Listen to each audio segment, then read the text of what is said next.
Is the Redmi 15 actually worth it? Hopefully you'd have the answer to that question at the end of this video. I mean, that's the whole reason we're doing all of this. My name is Josh, and this is Tech Mansion. So let's get right into it. So this is the Redmi 15. And honestly, I think phones in this price range are really getting interesting now. Because a few years ago, if you bought a budget phone, you already expected compromises everywhere. I mean, everywhere. From bad cameras to laggy performance and a cheap feeling design. But now, phones like this are starting to blur that line just a little. So today, I want to see if the Redmi 15 is actually worth your money, or if it's just another phone with nice specs on paper. Let's start with the box. In the box, Redmi keeps things very simple. In the box, you get the phone itself, the charging cable, the charging brick, the phone case, and of course, the manuals, which honestly, I still appreciate because some brands are already removing accessories completely. They also included a case, which is also pretty nice. I like the color, I like the texture, because it means that you can start using the phone immediately without having to worry too much about it falling, getting cracked, or whatever. All right, let's talk about, this design. Now, design-wise, this phone actually looks cleaner than I expected. The camera layout gives it a bit more modern look from a distance, and it doesn't, immediately scream budget phone. The back has that slightly glossy finish that, catches the light really nicely, as you can see. Although, yeah, fingerprints can become a thing depending on the color you get. I personally love this Titan gray one. Too bad I don't have a Titan gray shirt. But overall, I think Redmi did a good job by making this feel more premium than the price actually suggests. So if you're a fan of design, I think this is fair and affordable. Let's talk price. Honestly, this is where the phone becomes very interesting because it sits in that category where most people are not necessarily looking for the best phone in the world. They just want a phone that is reliable, has a decent camera, a good battery, and has a smooth everyday performance. And for that audience, if that is you, this phone actually makes sense. You can get this 6 gig, 128 gig ROM for roughly between 195 to about 200. I'm not sure it's up to 200, but maybe, delivery charges and all of that. But then other memory variants would cost maybe just a little bit more if you're going for the 8 gig to 56 gig. So yeah, this is actually affordable.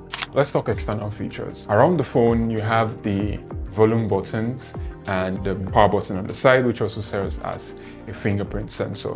At the bottom, you have the USB-C ports, a speaker grill, but no headphone jack, which is sort of the norm now. And overall, the phone feels, very comfortable in the hand. It's not too heavy, it's not too tiny, and it's just, balanced enough for everyday use. I mean, look at how light it is. And it also feels, very light in your hands and in your pockets as well. Let's talk display quality and screen. Now, the display is honestly one of the areas that budget phones have improved massively. In fact, this one has a 6.9-inch FHD Plus display with 144 Hz refresh rate. So scrolling feels smooth enough for TikTok, YouTube, Instagram, and even, watching Netflix. And I honestly believe that most people are genuinely going to enjoy using this screen. The colors are decent, the brightness is very usable outdoors, and watching content on it actually feels pretty comfortable. Now, obviously, this is not flagship level display quality, but for the price, I really don't think that most people are going to complain about it. The battery life is probably one of the biggest and strongest parts of this phone.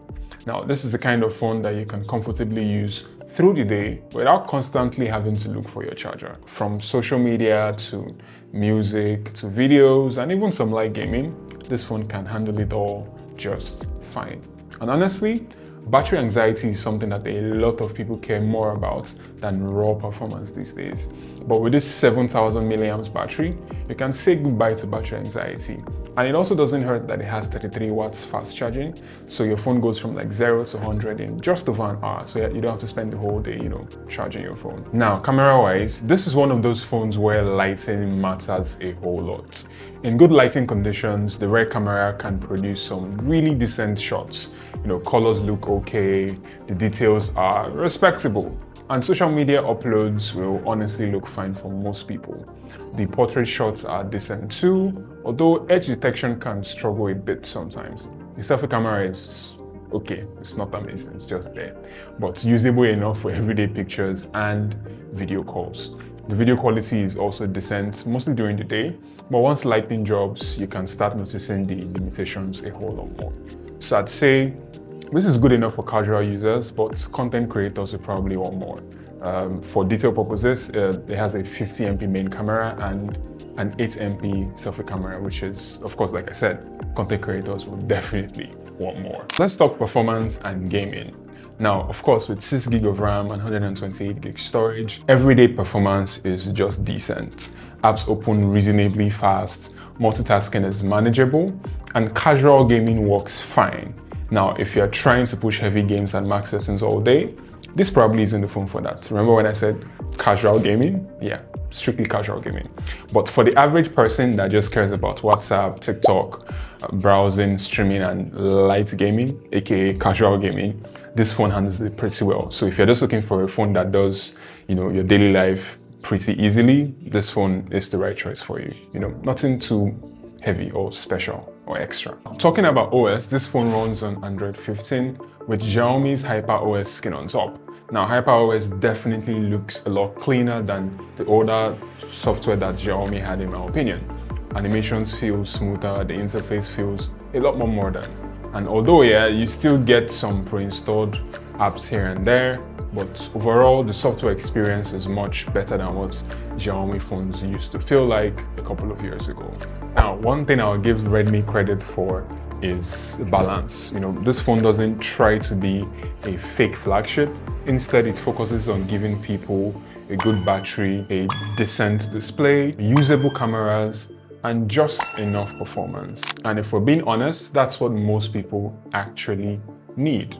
Not all the fancy and razzle-dazzle, stuff that just helps people, get by day to day. Is the Redmi 15 actually worth it? Yes, man. Honestly, for the right person, yes. If you want a reliable daily phone, strong battery life, decent camera, and a smooth enough performance without spending crazy money, then this phone is a no-brainer. It makes complete sense.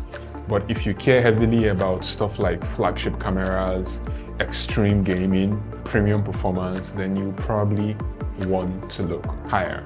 Now, the Redmi 15 feels like a phone that understands its audience, so kudos to Xiaomi for that. And honestly, that's sometimes better than a phone that is just trying to do too much. Now, if you found this useful, make sure you like this video, leave a comment, and subscribe to the channel. I'd really appreciate that.